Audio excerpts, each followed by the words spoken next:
You see that heap of metal there? That's a 1974 BMW 2002. Or at least it was a BMW 2002 before Russ decided to claim it as its retirement plan.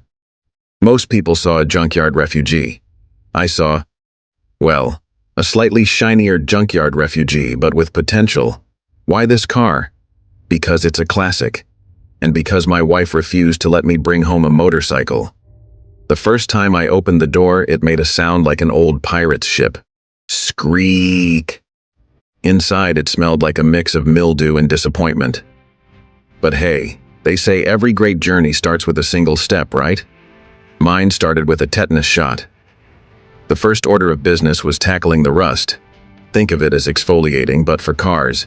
Except instead of a loofah, I had a power sander, and instead of dead skin, it was decades of neglect.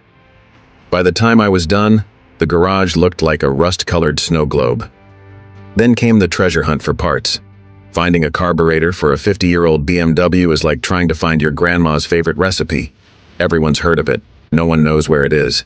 But when that box finally arrived, I held it like Rafiki held Simba. The circle of leaf. The paint job was the pièce de résistance. I chose turquoise metallic. My wife called it midlife crisis blue. Same thing, really. Spraying that first coat felt like frosting a cake, if the cake could stare back at you, judging your every move. The day finally came. Months of sweat, swearing, and borderline therapy sessions with my toolbox led to this moment. I turned the key, and for a split second, nothing. Then, vroom! That engine roared like a lion reclaiming its throne. I may or may not have cried. No one will ever know. As I took reborn BMW, out for her first drive, I couldn't stop smiling. The way she purred down the road, the sunlight bouncing off that turquoise paint.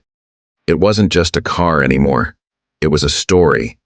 A story of second chances, hard work, and a lot of WD-40. They say restoration isn't just about fixing something broken. It's about finding beauty in the forgotten. And honestly, Rusty taught me something too. Sometimes, with a little patience and a lot of elbow grease, even the most hopeless things can shine again. Now, if you'll excuse me, I have a new obsession to dream about. A 1967 Mustang. Wish me luck. And another tetanus shot. Because every car deserves a second chance, even if it comes with a tetanus risk.